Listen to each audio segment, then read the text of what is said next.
Bienvenue dans le podcast d'Histoire passée simple. Dans 2 épisodes précédents, je vous ai parlé des polémiques sur Alésia, puis de la désinformation autour de l'histoire, de la collaboration et de la résistance en Ukraine. Ces 2 sujets m'ont donné envie de faire un épisode plus général, parler de la désinformation en histoire, des méthodes les plus courantes et des réflexes intellectuels qui permettent de s'en protéger. Surtout aujourd'hui, où la désinformation et le deepfake sont partout. Vous pouvez prendre ces conseils comme un cadeau de Noël. Alors, première règle. Ce n'est pas parce qu'une idée est balancée avec certitude, avec une conviction inébranlable qu'elle est vraie. Au contraire, souvent, la belle rhétorique sert à masquer l'absence d'arguments. Ce qui se conçoit bien s'énonce clairement sans avoir besoin d'en rajouter. Un exemple. À propos des fouilles d'Alésia à Alys-Sainte-Reine, Franck Ferrand a écrit que Napoléon III les aurait ordonnées par la grâce d'un décret impérial. Le ton moqueur laisse entendre un caprice autoritaire, alors qu'en réalité, si les fouilles ont commencé là, c'est simplement parce que la tradition locale situait Alésia à Alys depuis des siècles. Ne pas le préciser permet à Ferrand de ne pas mentir ouvertement, tout en diffusant une fausse idée. Mais en réalité, il ment, par omission. Même procédé quand il parle des historiens. Ceux qui défendent Alys deviennent des mandarins, des caciques, des pontes. Ceux qui défendent Chaudey-Crotenay deviennent des grands savants, des universitaires de renom. Le même statut devient une qualité ou un défaut selon le camp. C'est de la mauvaise foi cachée par une belle rhétorique. Autre technique de désinformation, une technique très simple, le jeu de mots. Par exemple, dans la propagande russe ou pro-russe, pour qualifier les Ukrainiens actuels et passés de nazis, on parle de ukro-nazis. Ça, c'est en français. En russe, Ukraine se dit Україна, et nazi, нацисти, ça donne. Україна, нацисти, укронацисти. Et entre parenthèses, un grand merci à mon ami russophone Elena qui a bien voulu donner de la voix pour prononcer les mots en russe, chose que j'aurais été incapable de faire moi-même. Et donc ce rapprochement linguistique par jeu de mots entre les termes Ukraine et nazi laisse entendre que les Ukrainiens seraient, je sais pas, culturellement, historiquement nazis. Sachant que le terme Ukraine existe depuis le Moyen-Âge, ça voudrait dire que les Ukrainiens auraient toujours été nazis, même avant la mention du nazisme. Le jeu de mots, ça permet d'avoir l'air cool, de ridiculiser l'adversaire, mais ça ne contient aucun argument. On s'en sert quand on n'a aucun argument, quand on n'a rien à dire. Autre méthode de désinformation, retourner un argument, retourner une accusation. Par exemple, ce que je dis est défendu par tous les historiens sérieux. Souvent utilisé quand aucun historien sérieux ne soutient justement cette thèse, parce que sinon, on cite les noms. Ou alors, personne ne croit à ta propagande du mensonge. Sous-entendu, on fait de la propagande alors que c'est la personne qui lance cette accusation qui fait elle de la propagande. Il y a aussi le classique « Prouvez-moi que j'ai tort » ou « Les preuves sont sur Internet ». Non, quand on affirme quelque chose, c'est à soi d'argumenter. Quand on a des sources d'infos, on les cite. Pas la peine de vous lancer dans ce genre de faux débat qui n'amène à rien. En histoire, la meilleure protection contre la désinformation, c'est d'aller à la source, quand elle existe. C'est d'ailleurs une des bases de la démarche historienne. Exemple, les défenseurs de Alésia à Chaudey-Crotenay disent que le site décrit par César ne correspond pas à Alys-Sainte-Reine. Mais quand on lit réellement César, quand on va donc à la source de l'information, on voit que la description du site d'Alésia est très vague. Peu de distance, quelques indications générales, ce qui peut correspondre à Alys comme à d'autres sites. C'est d'ailleurs pour ça qu'il y a tellement de localisations alternatives au site d'Alys-Sainte-Reine qui ont été proposées. En plus, qu'on sait que la plus ancienne version connue du texte de César date de plus de 800 ans après les faits racontés. Quand on sait aussi qu'à l'époque, les textes étaient recopiés à la main, ça laisse la porte ouverte à plein d'erreurs et de modifications. Et ça aussi, ça fait partie de la démarche historienne. Prends les sources d'information avec du recul. Un texte écrit dans le passé, il faut savoir qui l'a écrit, pourquoi, dans quel contexte. Il faut savoir aussi comment ce texte nous est parvenu, s'il a été modifié. Est-ce que tous les textes écrits au même moment sur le même sujet disent la même chose, etc. un exercice de base qu'on apprend en université d'histoire, dès la première année. C'est valable pour les textes écrits, pour les documents audio, vidéo et aussi pour tout ce qui est archéologique. Exemple, les sources soviétiques sur la collectivisation de l'agriculture au début des années 30. Si on ne lit que les rapports de police, tout va bien. À part les saboteurs koulaks ennemis du peuple qui ont tenté de saboter le processus. Mais si on compare avec les lettres de paysans, les rapports sur place ou les notes privées de Staline, on découvre les disettes, la famine, la répression aveugle, les déportations massives. La police politique d'un État totalitaire ne peut pas être objective. Et sur l'Ukraine durant la Seconde Guerre mondiale, la propagande russe affirme que les Ukrainiens ont massivement collaboré. Mais si on regarde les sources historiques sur cette époque en Ukraine, on se rend compte que beaucoup d'Ukrainiens ont accueilli les Allemands comme libérateurs de la terreur stalinienne. Les nationalistes ukrainiens, après des débuts collaborationnistes, entrent en résistance contre les nazis.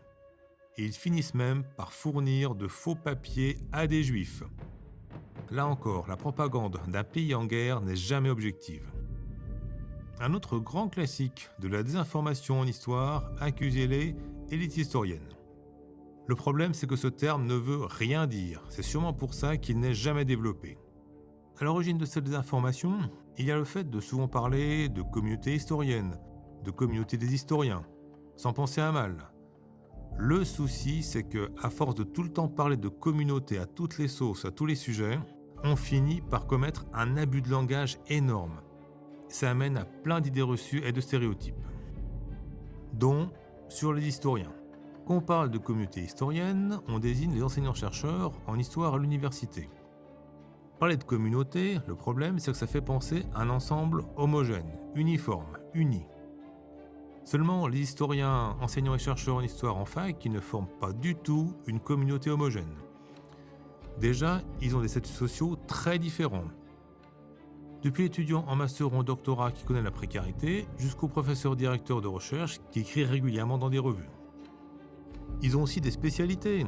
Les méthodes utilisées, les périodes étudiées par les préhistoriens ne sont pas les mêmes que pour les historiens du XXe siècle. Et surtout, même dans la même spécialité, les historiens ne sont pas toujours d'accord entre eux, ce qui est normal. Ils font de la recherche, ils découvrent des nouveaux éléments.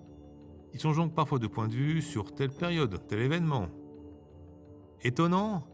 Non, c'est tout simplement l'application de la méthode scientifique. En plus, en France, le titre d'historien n'est pas protégé. Ce n'est pas du tout comme médecin, notaire ou avocat. C'est comme philosophe, ufologue ou coach en développement personnel. N'importe qui peut se proclamer historien. Même des charlatans qui diffusent des énormités, racontent n'importe quoi. Et donc ces charlatans ont le droit de se proclamer historiens, au même titre que les archéologues ou les enseignants-chercheurs en fac qui, eux, bossent honnêtement pour faire avancer la connaissance. Ces enseignants-chercheurs en fac n'ont donc pas de pouvoir, je veux dire pas de monopole sur les publications en histoire. Parler des élites historiennes, comme les qualifient ainsi les désinformateurs en histoire, ça n'a pas de sens. Surtout quand on pense à Franck Ferrand ou à Stéphane Bern. Eux aussi ont le droit de se déclarer historiens. Ils ont une audience, une influence dont peuvent rêver même les profs d'histoire en fac les plus influents dans leur domaine. Les élites historiennes, c'est plutôt eux. Au sens d'élites médiatiques qui n'hésitent pas à mentir, à désinformer, à manipuler leur public pour gagner en audience. La dénonciation des élites, c'est un élément de langage très courant dans la rhétorique conspirationniste, le symptôme d'une méfiance générale vis-à-vis des élites politiques ou économiques, une méfiance souvent justifiée, et qui est récupérée pour faire de la désinformation, en histoire comme dans d'autres domaines. Autre élément de langage assez régulier dans la désinformation en histoire, la critique de l'histoire officielle. On entend « cette théorie dérange l'histoire officielle » ou alors « il faut lutter contre l'histoire officielle ». Mais personne ne dit jamais ce que c'est, personne ne développe.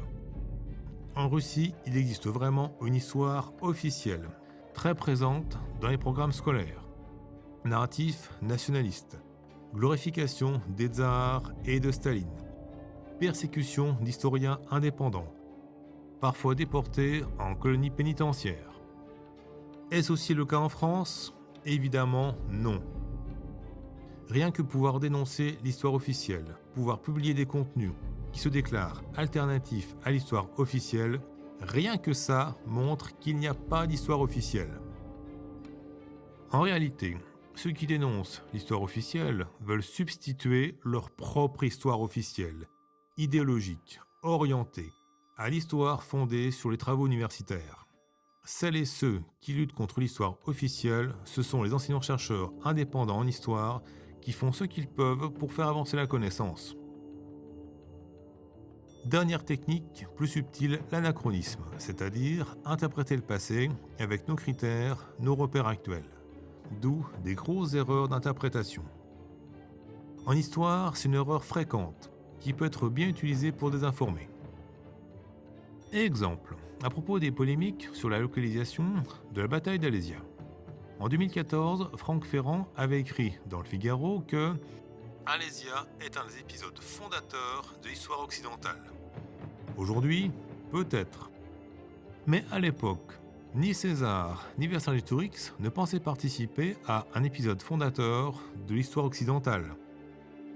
Alésia, c'était une bataille parmi d'autres, et pas la dernière de la guerre des Gaules. Autre anachronisme, toujours sur la guerre des Gaules. Dire que César devait être très précis sur le descriptif du siège, sinon le Sénat aurait démasqué son mensonge. Mais pourquoi particulièrement sur Alésia ?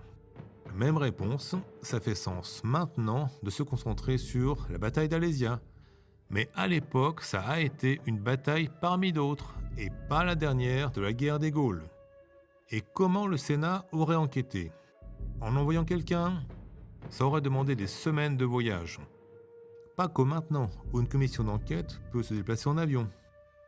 Allez, encore un exemple, moins flagrant, toujours sur la guerre des Gaules. Tout à l'heure, je vous avais dit que la version qu'on connaît du texte de César date de 800 ans après les événements racontés. Je vous avais aussi dit qu'à l'époque, les textes étaient recopiés à la main, ce qui laisse la porte ouverte à plein d'erreurs et de modifications. On peut s'étonner que les copistes du Moyen-Âge aient pu modifier la guerre des Gaules, sans raison apparente. Mais au Moyen-Âge, on n'hésitait pas à mêler récits épiques et faits réels. Le rapport au vrai n'était pas le même qu'aujourd'hui.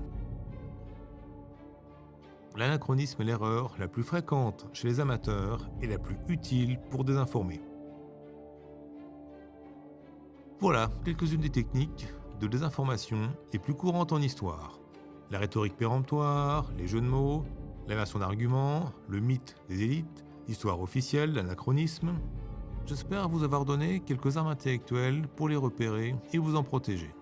Si vous avez d'autres exemples de désinformation en histoire, n'hésitez pas à les partager. Plus on connaît ces mécanismes, mieux on s'en défend. C'était Passé simple. Merci pour votre écoute. J'espère que cet épisode vous a plu. Si c'est le cas, pensez à le partager, à le liker, à me laisser une note ou un commentaire. Bien sûr, abonnez-vous au podcast pour être sûr de profiter à fond des prochains épisodes. Je vous dis à très bientôt pour un prochain voyage historique.